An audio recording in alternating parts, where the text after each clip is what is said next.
La palabra perfecto es muy curiosa. Según la RAE, que tiene las mejores cualidades posibles o carece de errores o defectos. Creo que lo percibimos tal cual a veces, pero la primera parte es lo más importante. Las mejores cualidades posibles. ¿Qué significa? ¿Que acaso la perfección es no tener fallos? Pero aquí está el punto. Como seres humanos sabemos que no somos perfectos, no solo en lo físico, también en lo mental, académico, virtuoso o incluso en una rama más biológica. Todos tenemos defectos, pequeños errores que nos hacen ser imperfectos. Nadie se salva de esta característica, pero podríamos tomar la perfección como una meta, como un ideal inalcanzable, e impulsarnos para mejorar. Pero ¿qué pasa si la meta está tan cerca? ¿Qué pasa cuando la perfección está ahí mismo? Solo falta dar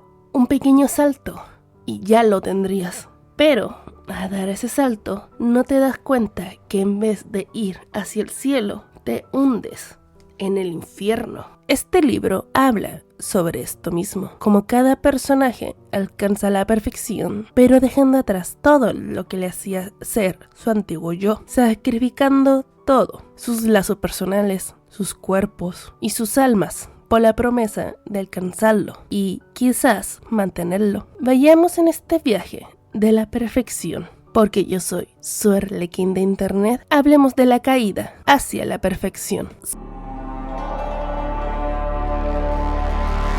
Sé que este aviso es inútil porque vamos a hablar del libro que todos han leído o han querido leerlo. Es posible con el primer libro este sea el más conocido de toda la herejía y el más comentado. Así que en este análisis sí será 100% spoiler. Aquí todo será destapado y aquí no me guardaré absolutamente nada. Avisados están. Y para los que no lo han leído y quieren una opinión rápida, el libro es la obra maestra de la herejía. Es el mejor libro para leer y apreciar en todo el conjunto. Lo recomiendo con creces. Y si tienen la oportunidad de leerlo, por favor, léanlo. Ahora sí, hablemos del libro como tal. La perfección se puede alcanzar en todos los sentidos, pero siempre habrá algo que mejorar. Ser más rápido, ser más alto, más fuerte y quizás incluso más humano. Lo importante es que en el libro siempre te hablan de los Astartes como los seres que superaron la humanidad, seres que fueron hechos para la guerra. Sí, pero que son capaces de mucho más, pero no eran perfectos. Incluso para los hijos del emperador,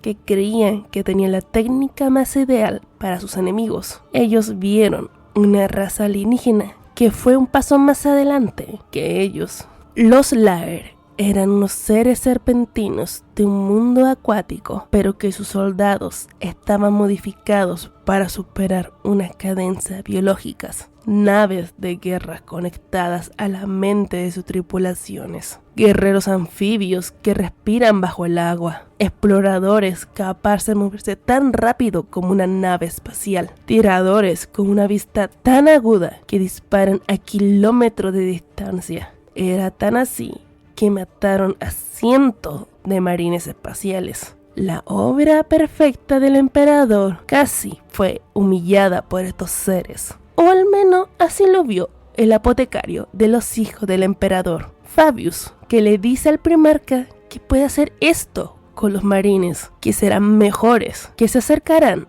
a la perfección. ¿Qué importa si sacamos el ADN de una raza alienígena que masacramos?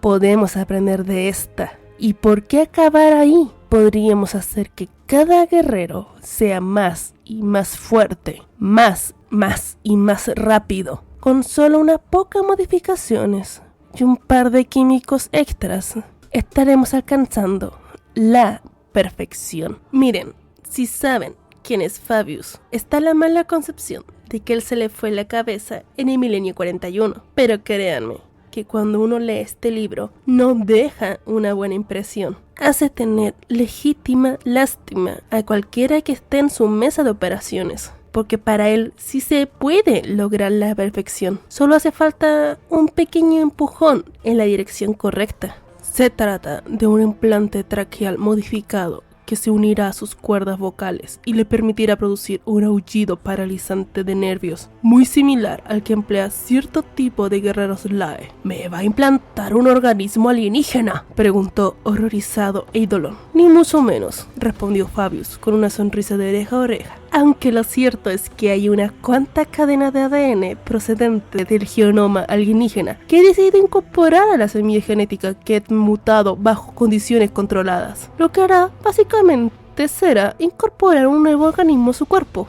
Un organismo que podrá activar cuando se encuentre en combate. ¡No!, gritó Eidolon. ¡No quiero! ¡No, si para eso tengo que recibir un implante de escoria alienígena! Fabius negó la cabeza. Mi señor, me temo que ya es demasiado tarde para echarse para atrás. El primarca en persona ha autorizado mi trabajo y usted mismo me pidió que lo implantara en su organismo en cuanto regresara, que es lo que deseaba. Así ser mi mayor éxito, más rápido, más fuerte y más letal que nunca. ¡No de este modo, apotecario!, volvió a gritar Eidolon. ¡Detente todo esto ahora mismo! No puedo hacerlo, Eidolon, le contestó Fabius con cierto tono de indiferencia. El soporífero que te he administrado te mantendrá inmovilizado, y las muestras que debo implantarte no sobrevivirán sin un cuerpo huésped. ¿Para qué resistirse? Te sentirás mucho mejor cuando acabe la operación. ¡Te mataré!, lo amenazó Eidolon, vociferante. Fabius volvió a sonreír mientras contemplaba los esfuerzos del comandante general por liberarse. Eran inútiles, ya que la droga que le inundaba el sistema sanguíneo y las argollas metálicas lo mantenían inmovilizado contra la mesa. No, Eidolon, no me matarás, porque cumpliré la promesa que te hice. Serás más mortífero que nunca. También deberías recordar que la vida de un guerrero es una vida peligrosa y que acabarás muchas veces bajo mi bisturí antes de que esta cruzada llegue a su clímax. Así que, ¿de verdad quieres amenazarme? Deja que la droga te lleve y cuando despiertes serás el modelo sobre el que se basará nuestra amada legión para dar el siguiente salto en la evolución. Sabemos que Fabius en el futuro es un desarmado, pero incluso en este pasado tan brillante aún hace temblar a muchos por sus acciones. Pero sobre acciones hablaremos, hablando de los guerreros de a pie.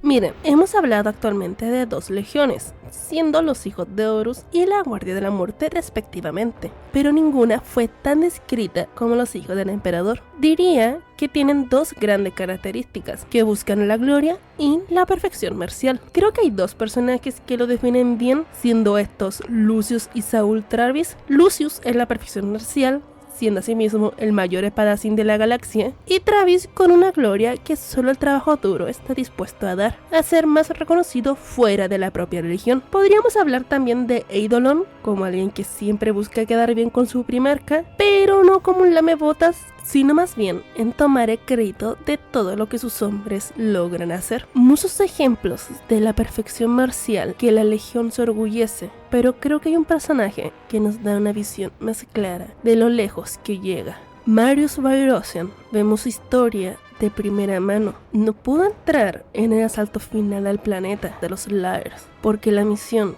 que le pedían era imposible. No solo imposible, sino el solo hecho de que saliera vivo ya era considerado un milagro. Todos le decían eso, incluso el primarca no le dijo nada ni remotamente cercano a un regaño, pero era inaceptable, absolutamente inaceptable. Entonces se puso de meta de hacer todo lo que dijera su primarca, que sería el mejor, que jamás cometería un error, que sería perfecto. Pasando por la camilla de Fabius, que le movió una conexión nerviosas, al fin se sintió libre de dejar salir su rabia, sentir esa hermosa sensación en el campo de batalla. Pero no era suficiente, pero tuvo una ayuda en el momento en que usó la maravilla. Vio el momento oportuno, tomando un instrumento musical que él jamás había tocado, pero lo sintió, la forma de expresar con todo su corazón. Ya no existía el guerrero noble, existía algo mejor, el primer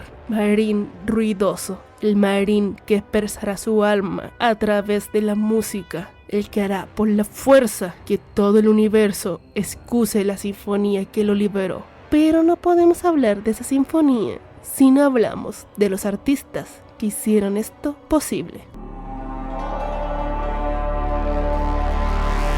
Ya hemos hablado de los remodeladores, y muchos de ellos, pero jamás hemos puesto el lente sobre su carrera artísticas. Creo que todos nos hemos sentido así, aunque no seas un artista a tiempo completo. Si eso es algo que te sientes orgulloso, sea cualquier rama que sea, incluso algo que digas que es solo un pasatiempo, eso no le quita el esfuerzo que le pusiste. Pero luego están esas personas que parece que las mismísimas musas tocaron y que hace ver el arte más allá de la comprensión. Pero no todo es como se ve, ya que en este libro tenemos a 3 formas de ver el arte, con 3 conclusiones distintas. Serena Di Angelus, una artista plástica, Becua Kiska, una compositora, y Ostian de la Fort, un escultor. Hablemos primero de Becua. Vive un estilo de vida muy extravagante, alguien quien podría tener a cualquiera en su cama, cualquier comida, y ha bebido todo lo que la galaxia ofrece,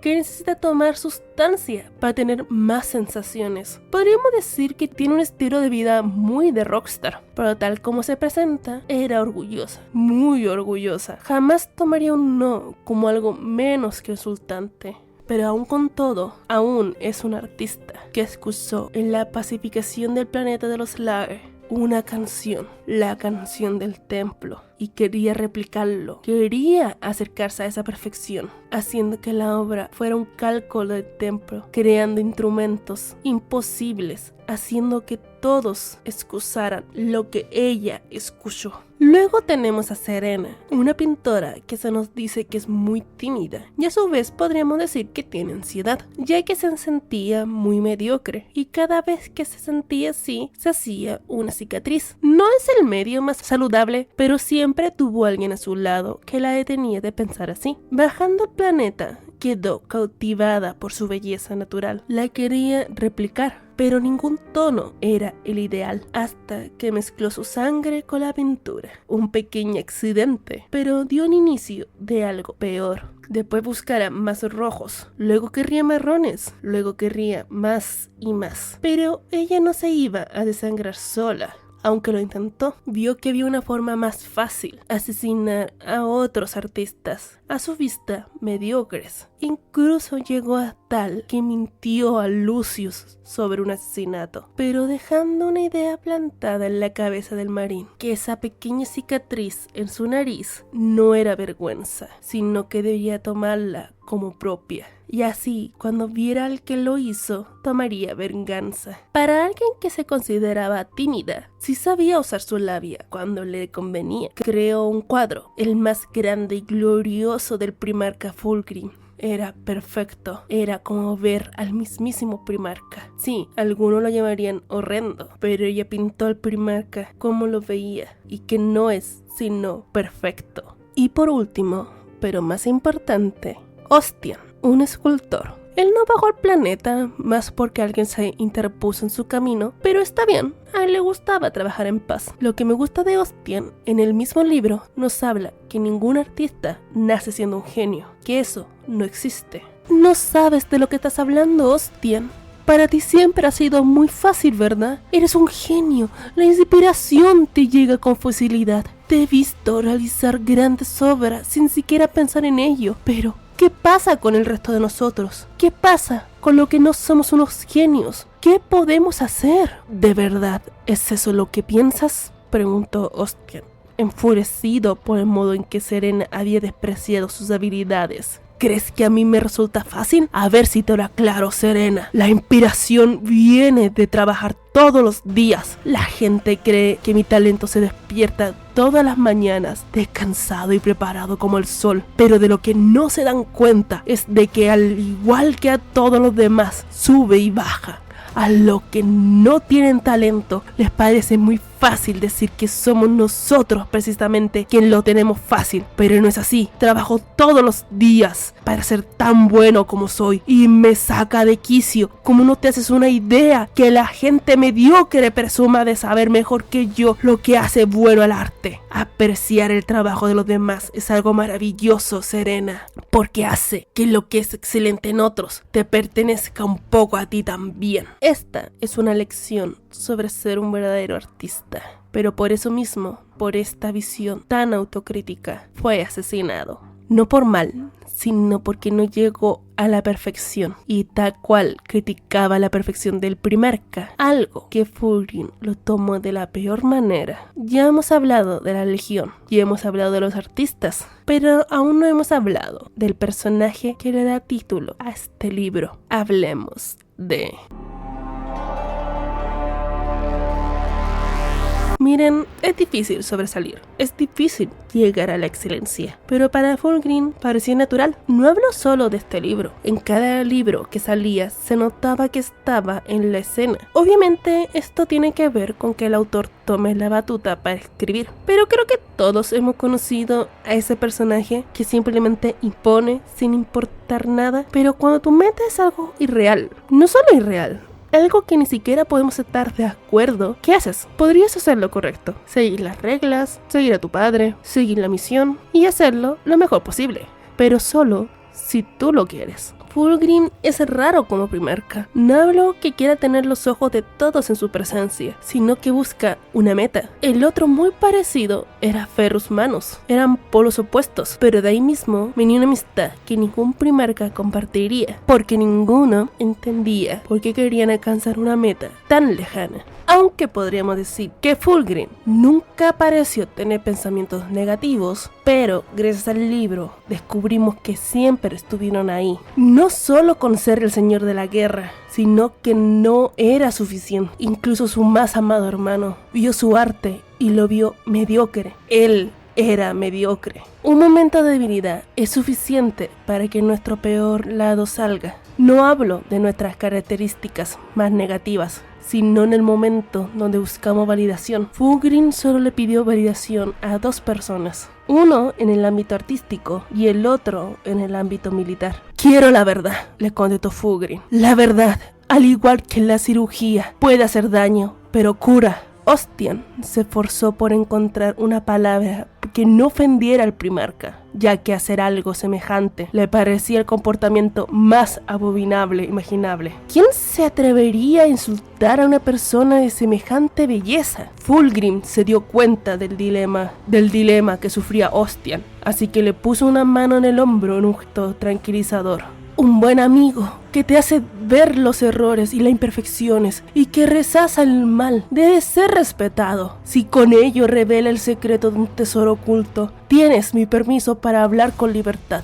El primarca le habló con una voz baja, pero sus palabras actuaron como una llave que abriera una habitación cerrada en el interior de Ostian, lo que permitió la salida de pensamientos que de otro modo no se habría atrevido a expresar. Es que se trata de que son demasiado perfectas, explicó. ¿De qué ha sido tallada más con la cabeza que con el corazón? ¿Cómo es posible que algo sea demasiado perfecto?, le preguntó Fulgrim. Sin duda, todo lo que es bello y noble procede de la razón y del cálculo. El arte superior no tiene que ver con la razón, sino con lo que sale del corazón. Se puede trabajar con toda la perfección técnica de la galaxia, pero si no existe pasión, es un esfuerzo desperdiciado. Por supuesto que existe la perfección, le espetó Fulgrim. Nuestro objetivo en la vida es encontrar esa perfección y mostrársela a todo el mundo. Tenemos que dejar a un lado todo aquello que nos limita. Ostian hizo un gesto negativo con la cabeza. Estaba demasiado enfrascado en la discusión para darse cuenta de que el primarca se enfurecía por momentos. No, mi señor,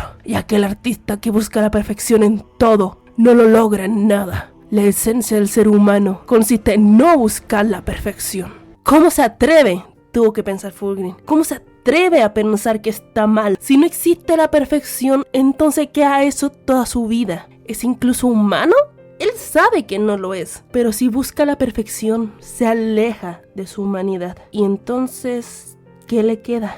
Y el clavo en el ataúd fue cuando habló con Horus. Tenemos que pensar que a este punto, lo único que lo ataba a su antiguo yo, que la perfección no es mala, que es una búsqueda noble, era pensar en el emperador. Él sabe que la perfección existe porque existe el emperador, o al menos eso creía él. Con el tiempo, se acabe la cruzada. Serás honrado por tus proezas. Con el tiempo, le replicó Horus. Tiempo es precisamente lo único que no tenemos. Lo esencial es que es posible que nos demos cuenta de que la galaxia gira en el espacio, pero no lo percibimos. Y en el suelo sobre el que nos movemos no parece moverse. Los humanos normales pueden vivir sus vidas sin verse afectados por unos conceptos tan elevados, pero jamás lograrán la grandeza debido a su inactividad y a su ignorancia. Lo mismo ocurre con el tiempo. A menos que nos detengamos y lo estudiemos con detenimiento, la oportunidad para encontrar la gloria perfecta antes de que ni siquiera nos demos cuenta de que está ahí. Las palabras del Eldar le resonaron en la mente, como si se le acabara de gritar al oído. Dirigirá sus ejércitos contra vuestro emperador. El emperador nos ha mentido, Fulgrim, le dijo por fin Horus, y Fulgrim sintió una oleada de rabia. Le sacudía las entrañas ante aquella afirmación. Piensa abandonarnos en la mitad de la galaxia, mientras él se convierte en un dios. No, logró susurrar. Los ojos se le llenaron de lágrimas. La impaciencia porque llegara ese momento la había emocionado, pero aceptar la realidad le estaba resultando mucho más difícil de lo que creía. Sí, insistió Horus con una expresión llena de dolor, pero también de determinación. Fulgrim, creíamos que el emperador era la excepción definitiva de la perfección, pero nos equivocamos. No es perfecto. No es más que una persona y nosotros nos esforzamos por imitarlo. Toda mi vida he querido ser como él, musitó Fulgrim. Lo mismo que todos nosotros, hermano. Me duele tener que decirte todo esto,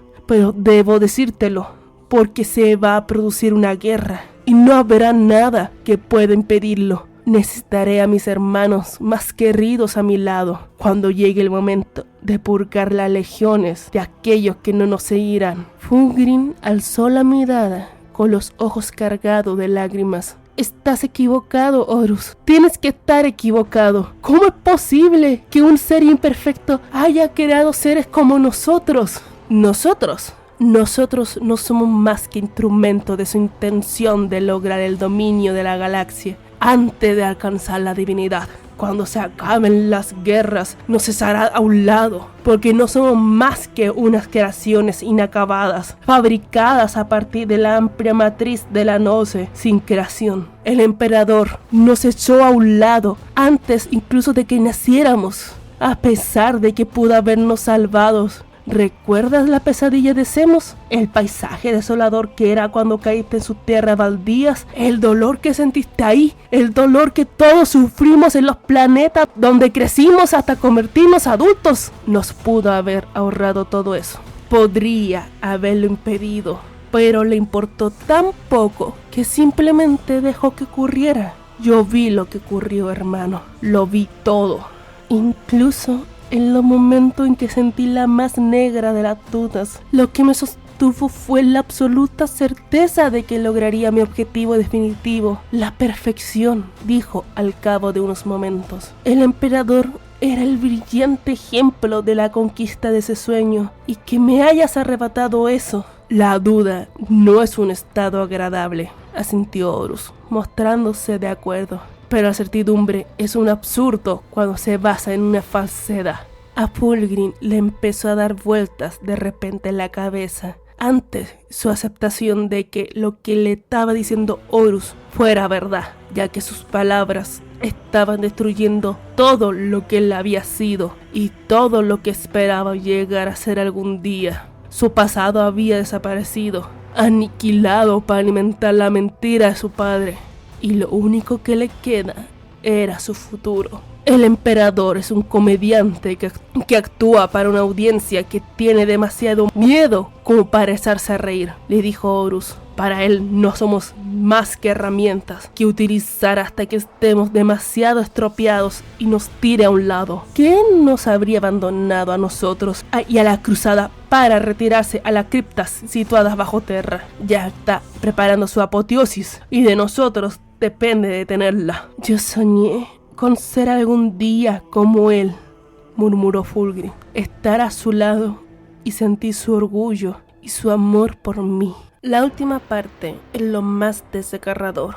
Él querría ser perfecto, pero no por avaricia, orgullo o vanidad, porque como Horus quería ser perfecto. Si era suficientemente perfecto, tendría el amor de su padre, sería amado, jamás abandonado. Pero ya vimos que no, que si el emperador lo dejó, entonces no lo ama. Nadie lo ama. Su decadencia empieza a ser más profundo. Trató de traer a Ferus a su lado, pero solo recibió amenazas. ¿Cómo se atreve a hablarle así? ¿Que no ve que solo se tienen entre ellos y a nadie más? Pero en el último momento tiene que elegir su hermano o la perfección. Tomando su espada, mató a Ferus, pero ¿fue él? El libro deja claro que solo después de verlo morir, vio todas sus decisiones, todos los caminos, cada advertencia, cada anuncio. Y solo ahora, viendo los ojos muertos de su más amado hermano, es que supo, ya no hay vuelta atrás. La voz de su cabeza sí era un demonio, pero jamás le dijo nada de lo que él no creía. No se puede mentir en un momento así. Él lo hizo, no fue controlado. Fue su decisión y la tomó. La historia de Fulgrim es muy parecida a la de Ícaro, pero cuanto más se acercó a la luz, más se dio cuenta que no era el sol lo que le quemaba, sino el pozo de fuego del infierno. Su ascensión fue su mayor caída. Podría hablar más y más de este libro. No es perfecto, obviamente, pero es el mejor ejemplo de una gran lectura en Warhammer. Un libro que no tiene nada que envidiar a otros con mayor prestigio. Es una lectura obligatoria a cualquiera dentro del hobby o fuera de este. No saben cuántas palabras me faltan solo para recomendarlo. Pero eso sí, a los 5 fans del Ferus Manus que se pregunten por qué no hablé de él, no se preocupen. El próximo video será sobre el primarca de los Manos de Hierro, ya que él se merece su propio espacio, aunque la empresa se niegue a darlo. Pero esto fue Fulgrim, un libro que nos habla de cómo la obsesión y el hedonismo solo abre puertas, opciones que uno jamás se preguntaría. Pero cuando caminas el camino a la decadencia, no es un camino de solo ideas. Es una mezcla de pequeños pasos, pero esa historia la veremos más a profundidad como sigamos la herejía. Porque yo soy su Arlequín de internet, espero que tengan una buena noche.